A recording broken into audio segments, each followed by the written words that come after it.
Hey everybody, it's Doug here. Welcome back to the channel, and as you saw, we're getting ready to do a new demonic and devilish playthrough of Planet Apocalypse by Petersen Games. I'm super excited about this one. This is right down my alley. It's apocalyptic. It's got demons, it's got heroes, it's got hero advancement, it's got a kind of a story and things going on, and it's going to be a lot of fun, and we're going to get to do some tactical strategies and things like that that'll be very cool for us to do. And first off, though, we're going to talk about how you play this game, because I don't know how much you know or how much you don't know, but we're going to get into it and talk about some of the rules and things that are going to happen during the gameplay. Okay, so first off, what is Planet Apocalypse? Well, it is what we would call a tower defense style game where we are, the Earth is being invaded by demons, in this case, Baphomet, and the minions from hell, first circle, second circle, demons and all this terrible stuff.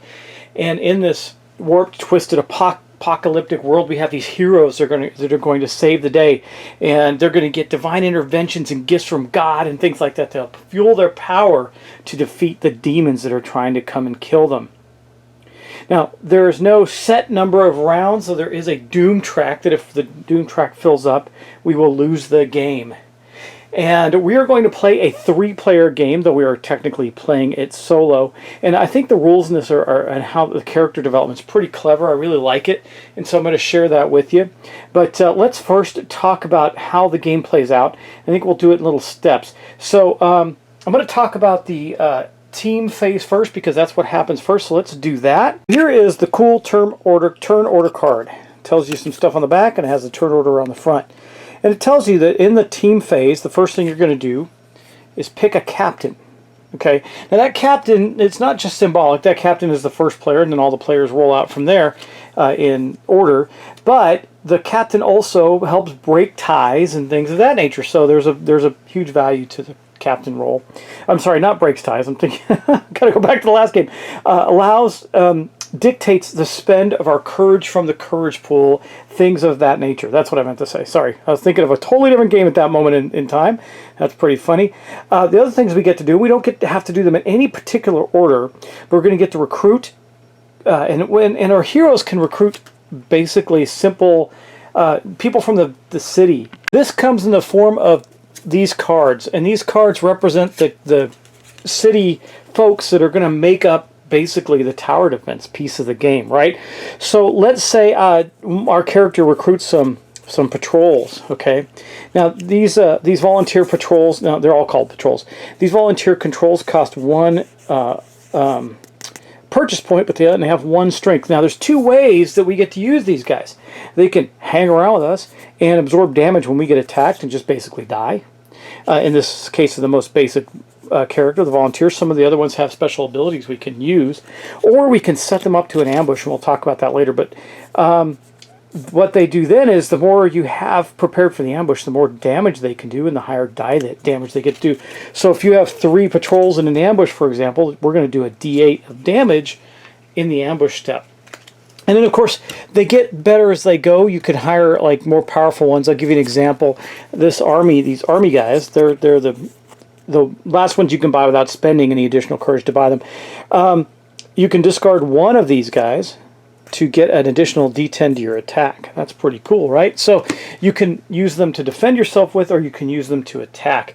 Now, from a defense perspective, they're pretty good, but they cost, like I said, they cost 2 to buy, but they're worth 4 defense if you're using them to defense. But most often you're going to be using them to create ambushes. Okay, that is one of the things you can do. The next thing you can do is you can do first aid. Now we're going to go over their characters. You'll see how that goes. Now, if there's no enemies present, you can do first aid at any time during the team phase. Also, some characters have special team abilities. We'll talk about that as well, that happen during that phase. Other characters have things that happen during other phases, right? We can earn gifts. Now, that's a big part of the game. So you see this board right here. This is the gift board. And we advance abilities by spending courage and getting gifts. When we get to the player board, I'll show this in more detail. But there's a huge stack of these, and they allow us to upgrade our abilities. And it's kind of a twofold thing, because it's really slick the way this works out. And I do love this mechanic. Thank you, Sandy. that is for when you get this. Not only do you get this ability, but you lay it on top of a special ability that's specific to your character that you also get, and that really creates this synergy and flexibility with the characters that I think is super cool. And so that's the team phase. The next phase is going to be the hero phase. Oh, and we can renew. Now, renew means we're going to spend courage, and courage comes in the form of these tokens here, and we can spend 9 of them to renew our luck. Luck is another resource that we have. Luck is very hard to get back, so you want to use it as sparingly as possible. You can use it in place of courage. You can also use it to fuel special abilities that require luck. There's some things that need to go on there. So when we get onto the hero phase, we're going to take our hero actions. Now you see that out on the board right here we have, let me angle up just a little bit. We have the 3 heroes we're going to play. They're currently in the start spot in the invasion center, the invasion area, right? That's the city that we're trying to defend. Now those characters can move 1 to 2 of those big spaces. They can attack, and another character can help them by paying one of their courage, or one of the courage from the pool if the captain allows it, to beef up the damage die they're using. And then they can set an ambush. And those are the 3 things that mainly happen in the hero phase. There's some other stuff that happens with gifts and things like that, but that's the main thing. And I can tell you right now that setting the ambushes those ambushes are probably key. They're very much key to winning the game. They're a big part of the game. And then we're going to go on to the enemy phase. And the enemy phase means that we're going to be moving to despair and lord cycles. And I'll show you what that looks like right now. This here is the track that governs all the badness, right? I'm going to move my lamp just a little bit. This despair track goes up when you hit that phase, that enemy phase, and the first thing that happens is this despair track goes up by the amount of characters you have in the game. So I have 3, so I would move it from 1, 2, 3 up to 4. When it passes this threshold again, bad things happen, and we'll talk about that right here. For example, so when the despair track reaches or passes the 1 space, we're going to add a die to this bad pool. We're going to add an additional 4 courage. So that's good. We get some courage that's going to build up, but we'll build up courage other ways as well.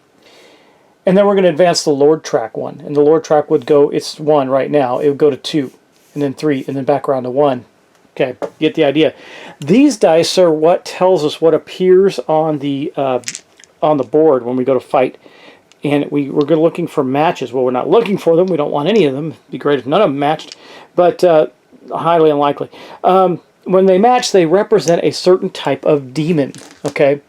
And those demons vary, and they get stronger as you match certain types. But the basic type, there are also higher level demons, but the basic type of demons we're going to be dealing with are these. So the larvae, you don't roll those. Those come along with any other demon that you have. They're the Limbo Demons. They're the lowest circle of demon, okay? Now, under normal circumstances, they have a 1 defense and they do a d6 damage. They're not very powerful.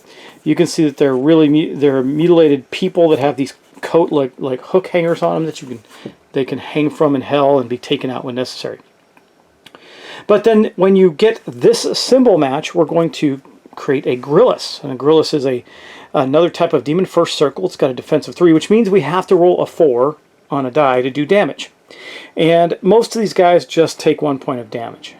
In fact, all of them do. Now, some of the higher level demons don't, but these guys do. And then you can see as we match different other symbols, other demons are going to come out, and each one of those will be accompanied by a larva. So that's how that works. Now, what's interesting about this guy, what makes the Cacodemon really bad, even though you say, well, that number's lower, but you need 2 of them, so you have to be rolling 2 dice.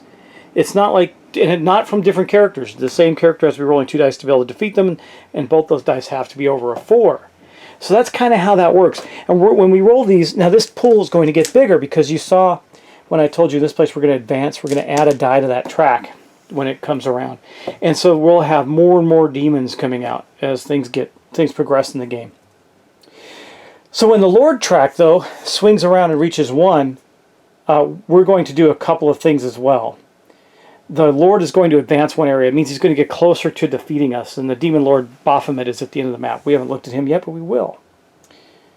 Then we're going to place a 4th circle demon in the Lord's area. Now, there's a couple of those. We'll see how that works out. They're pretty nasty, and they're going to come charging forward. We're going to have to defeat them. The 4th circle demons make those Cacodemons look like wimps. And then we're going to refresh that gift board, that big board over there that we have. And then when the Doom Track counter, this is the Doom Track counter, whenever a demon makes it past the invasion into the city, we're going to advance Doom. Okay? When we advance Doom up to 3 or 7, we're going to discard the current Legion card, which I'll talk about next, and replace it with a new one. Well, what is the Legion we're dealing with? So the Legions are the demon legions that we're dealing with, and they're going to change. Now, that doesn't mean the types of demons will change, but the Legion they come from will change, and that gives them different special abilities. So in this case, the current demons we're facing are Leth, the Leth Horde Legion, and they have a power called Bloodlust. A hero that is injured by these demons is stunned, and that means they get a token that looks like this, and it takes away like half their action. So in normal action, you can move and attack, but if you're stunned, you can move or attack. So it's not a good thing. It's a really bad thing, and that's the first Legion we're facing. Now, if you look on the board with the larva, you can see that if we're facing the Hades Legion, the larvae are much tougher. So we may have to face them in this battle. We may not. It's hard to say. So that is the first part of the enemy phase. The next part is the minions are going to attack. You saw that they have a dice that they attack with, and they're going to do damage to our troops, our patrol troops, and our heroes. Then we're going to move the minions, and the minions are going to move into the next space. We'll see how that works. That's really interesting because when they finish moving, we're going to spawn new ones, and then all the ambushes are going to take place of the troops that we've left behind to ambush the demons, and we want that to be really powerful and nasty. So let's talk about the board just a little bit more. Well, there at the end is Baphomet, and he is going to move down this track. Again, this is a tower defense game. So if he gets near to the end, if he gets to the invasion track, and the Doom track goes up, we're going to lose, right? That's just the way it goes. But he's going to move along and trudge along there and just bring death and destruction in his wake. And as he gets closer, the 4th level demons that come into play are going to be closer. But all hope is not lost. Our heroes can jump in and fight him. And when we do, we're going to go to a special board that's not being shown right now. And we're going to duke it out with the Demon Lord and see if we can beat him. Baphomet's got a lot of special abilities, though, so we're going to have to be careful and be prepared to do that. Obviously, we're nowhere near doing that at the beginning of the game. And you can see these tokens on the board. Those are the invasion tokens. And as the game advances, each time we reveal an invasion token, another one's going to come out and take its place. They're going to keep going throughout the perpetuity of the game until we either defeat the Demon Lord or lose the game. And that's really the high-level sections of the board. So I think that gives you a good idea. We'll see how this plays out as we play. But let's talk about, I got 3 characters, and I picked one because I thought he was cool. And then I chose the other 2 at random. So let's start with the first one. It was one of the random picks. This is Naomi Joslin. Okay, now she is scarred by demons, but she's determined to defeat them. She's got a couple of special abilities you can see on her board. We'll start with the easy one. Health. She's got a max health cap right there and a health marker that's on 6, so she's got 6 hit points. This is her ability track, and I talked to you about the gifts, and I'm going to explain this once, and then when we play the game, you'll see how it rolls out. So let's say during the gifts phase, I was to purchase this. It would cost us 4 to start, because we have to start here. You see the arrows? We have to start here with this start ability. Now, one of the characters has 2 start abilities. It's kind of cool. And you can see that when we take this ability, we're going to raise 1 die token in your attack by step. Now, what that means is, on this card, you see that we have a D6 here. That's our die token. If we increase it, we'll replace it with a D8 token that looks like this, and that will mean we'll start using a D8 for our attacks. But this, at the cost of 4 courage, we can take this vanity, which gains us 1 courage when another hero uses first aid on us. We can pop it right there. It's that simple. And there's all kinds of abilities in the gifts. And once we've filled one out, we can go on to the next 2. We can go this direction, however we want, just as long as we're following the arrows, right? And of course, you see that they increase in courage cost as you go up. And some of the gifts also have an additional courage cost, like this Axe of the Spirit, where you can replace 1 die marker in your attack box with one 2 steps higher. That's pretty powerful. No additional effects. But you imagine if we placed this here, it would go up to a D6, D8, D10. Boom, just like that. But it would cost us 6 courage. It's not a bad move, I don't think. Now that I just thought of that. Now, Naomi has other abilities. Well, we're not going to go over all of them now. Important things. She's got currently 2 defense. That means when a demon rolls a die, if it's a 3 or better, she will take a wound. And she does a D6 when she's fighting. Now, she has a special ability right here at the start. It says Nimble. You can move one area as a team action, so she can move during the team phase. You cannot use Nimble to enter the Lord's shadow. That means when we go to fight the Lord, she can't use that to get into a space. She's got these 2 special abilities that will be covered up. When we cover them up, she'll get them. And then she has a flaw, and this is very important. She's consumed by vengeance. She cannot use first aid on herself. So that means that she needs other characters to use first aid. And that's why I kind of liked it when I saw that vanity card come out in the gifts. Because that's another good option for her, because it gives courage to her when other people heal her. That's pretty powerful since she can't heal herself. And that's the basics of Naomi. Next character, this is the one I chose just because he's interesting, is John Dark. Now there's backstory to these. You can read them if you want. He's not as tough. His max health is 4. It's there right there, and he's got 4 hit points. He starts with just 3 luck. But he's got some super cool abilities. First off, you see he's got 2 start spaces. That's pretty neat.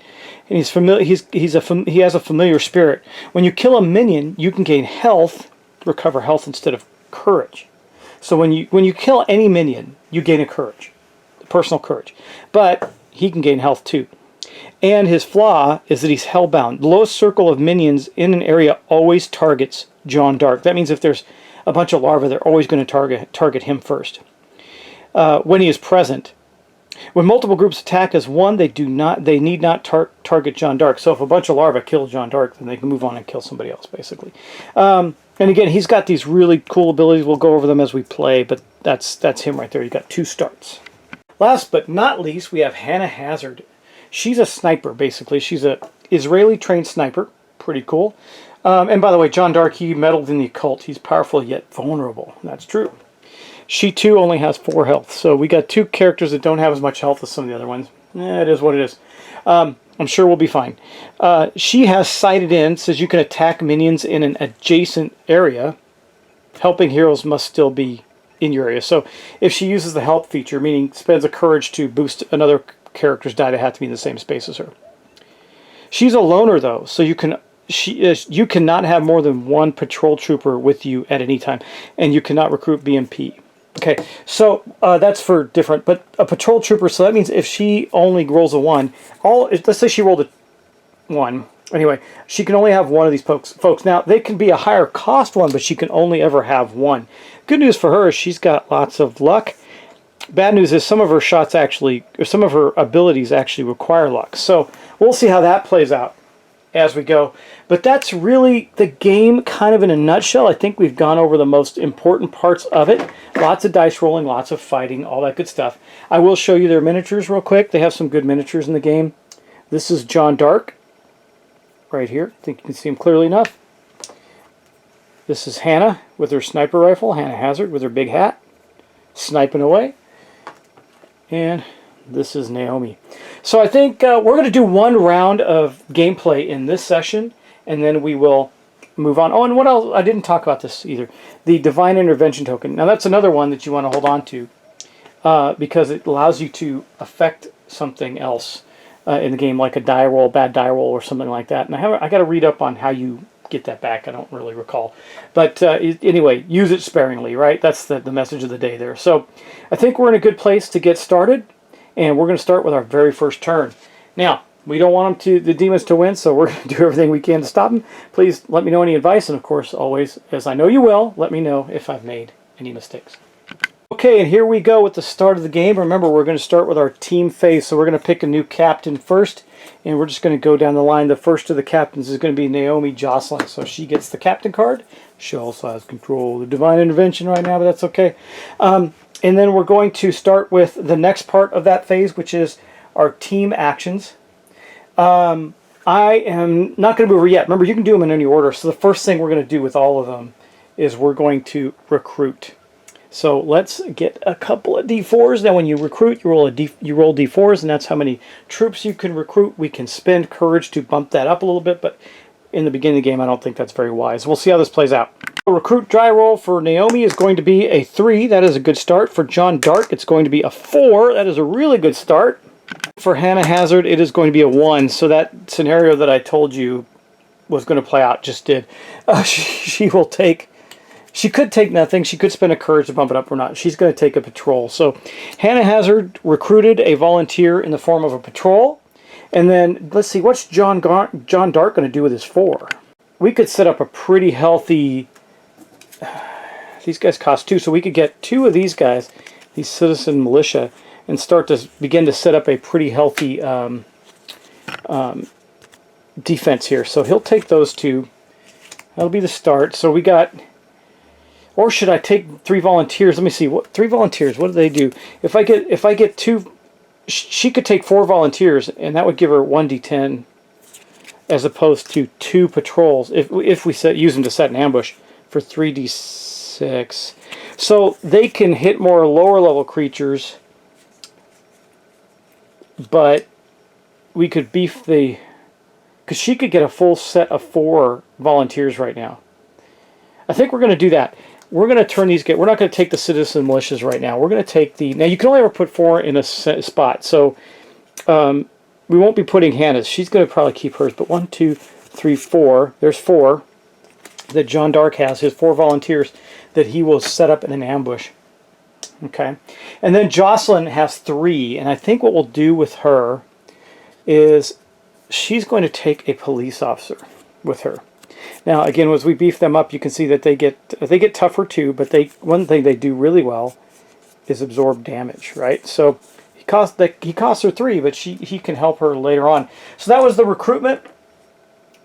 We can also do first aid and earn gifts, and we are definitely going to buy a gift. And I already know, since Naomi is the captain, she's going to buy it for herself. That's what she's going to do. By the way, if you didn't get that, the cost of these guys is right here. This is the defense that they have when you patrol. So so this is their defense. This is their cost. Okay, just in case you didn't catch that.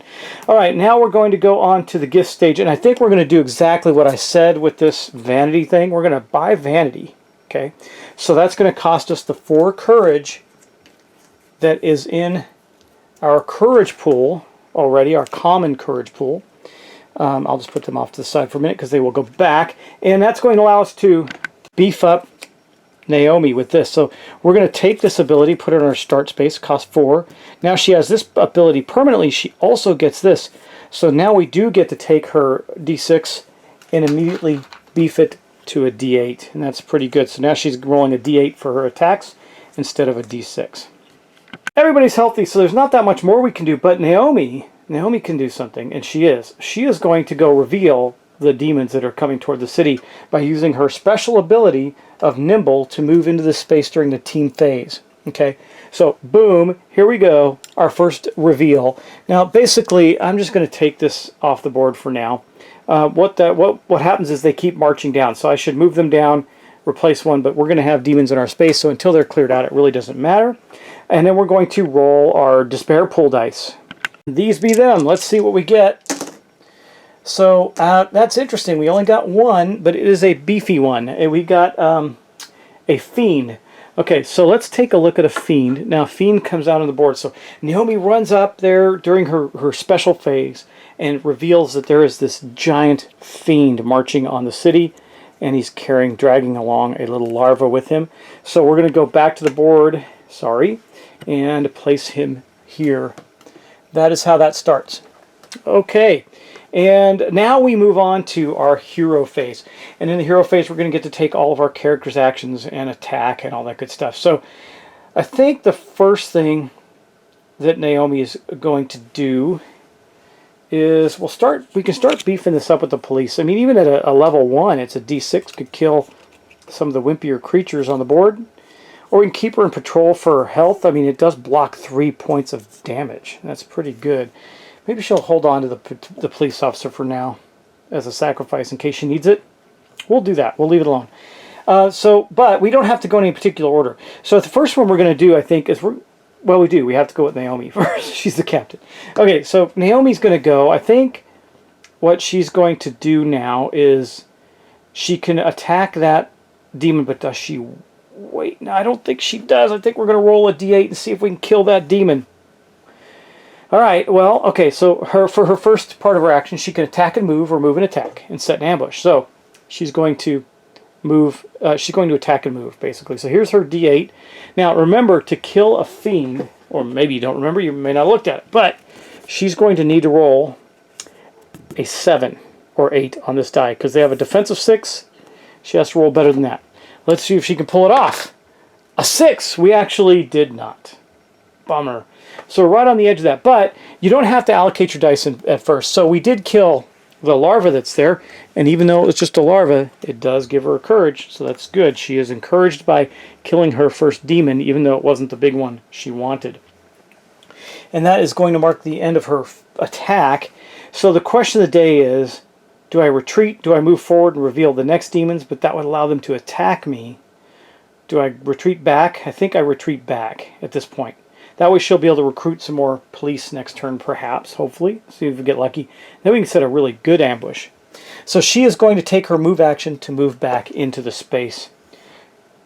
And that's all she does, because she's not setting an ambush. Okay, now we're going to move on to John Dark. Now, John Dark, he is going to take his move action. But first, he's going to set an ambush where he's at. Yes, we can set an ambush right in the beginning space. Now, these guys can die, but, you know, it is what it is. So we're going to have a guy that can roll a d10 right off the bat in our starting space. And that will kill just about... It'll kill everything but a cacodemon. So let's do that. We're going to place this guy here. Now, we're going to have to set up more ambushes later, but he at least wants to defend our town. And that's how that works right there. So they're set up in their ambush. They're going to roll, because there's 4 of them there, they're going to roll a d10 whenever a creature comes into the area. And then he really can't fight that demon. I mean, he's got a d4. And he really doesn't have any abilities. So I don't know if there's any value in moving. He could move to reveal the next set of demons up here. And does he want to do that is the question of the day. Because Hannah can't even, she can't defeat that. I think he will. He's going to do this. He's going to move 1, 2, and we're going to reveal this. This is a little risky, but I'm okay with it. He's going to reveal that, and we're going to reveal the demons that go in there by rolling our despair pool dice again. Hopefully we roll badly and see what we get. Let's see. That was not a good roll again. So once again, I think we got the same. Yeah, we did. Another fiend comes out. Wow. So a fiend and a larva are going to come out here. Maybe you can at least kill larva, but he's going to take a hit from that fiend for sure. Okay, let's go look at that. So here he is. Now he only has a d4 to attack with at this point, and he's going to roll it to kill the fiend, the demon that's there if he can. He rolled a 2, and that will actually do it, because if you look at the basic larva, they have a defensive 1 and 1 hit point. So good job. He killed a demon there, and he too gets a courage. All right. That is his total actions. He already dropped his ambush off, so he can't do anything else. Now it's down to Hannah. So Hannah, let's see what she's going to do. Now, she's only got a d6 too, so there's no possible way for her to kill the big guys right now, these fiends. It's not possible at all. In fact, she can't do much at all. It's not good. Now, maybe she can take a hit. So I think what she'll do, she's going to move into here and drop this volunteer into... she might take a hit, but we can heal back. She's going to move in there. She's going to drop that volunteer into the space just to make sure we have stuff happening that will kill the lesser demons that are coming in there, because they're going to pile up. This was a really bad start, actually, for us as we go, but it is what it is. And that is going to conclude, actually, the entire round. Maybe I shouldn't move her in there. Well, actually, if anybody's going to move it out, it should have been her, not John Dark. But we moved John Dark to reveal the demons that are coming in there, and that's the way it's going to be. We're going to reveal more in a minute. All right, so now we're going to go to the enemy phase. That's it for our heroes. I may have made some mistakes in moving them out like that. We'll have to see. But we know that we're going to go 1, 2, 3. There we go. And that means nothing happens here. That's a good thing. Okay. Then we're going to have our minions attack. Well, we know that the fiends do 2d10. There's a possibility of them doing 2 points of damage to each of our heroes. We'll see if this happens. Now, you always start with the closest and you go backwards. So here's 2d10. And we're going to roll to see if Hannah Hazard gets damaged. Okay, she's got a defense of 2. God, she did get damaged twice. Okay, well, she took 2 hits from that demon right away. Boom. Guess I should have kept that volunteer, right? Because now she's already down to 2 health, but we're going to be okay. And we have to roll the same for John Dark. Now, he's got a 3 defense, so he's a little tougher. A 3 and a 4, so we took only 1 hit for John Dark. He goes down to 3. He is okay. Not so bad. All right, and that is it for the attacks because there aren't any other demons on the board. And then they are going to move. And again, you always move from the closest first. This one's going to move into our starting space. Now, they can ambush. Those troops, those volunteers can ambush, but they're not going to do anything to him because they can't kill him. They can't do enough damage. And then this one will move up.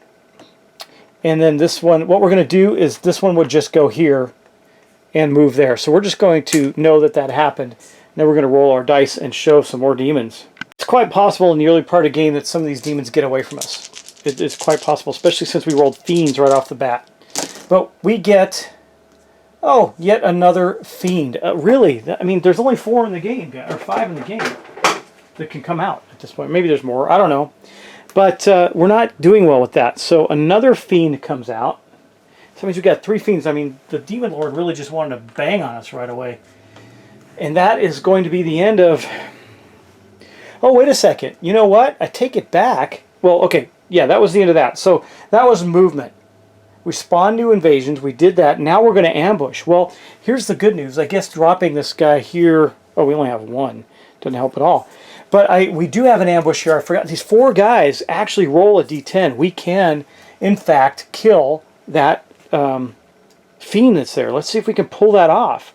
We need a 7 or better. Let's see if we can do it. A 7! We did it! Wow, nice! Okay, so this fiend was killed, and we get another courage in our general courage pool up here.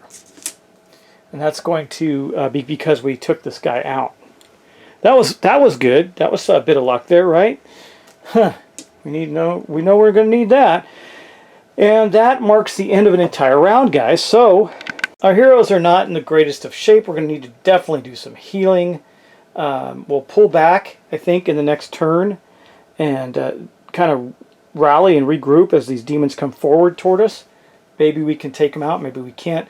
I'm looking to see, can Hannah... She can add a d4, but what we really need to do... Well, actually, we really need to get her ability up.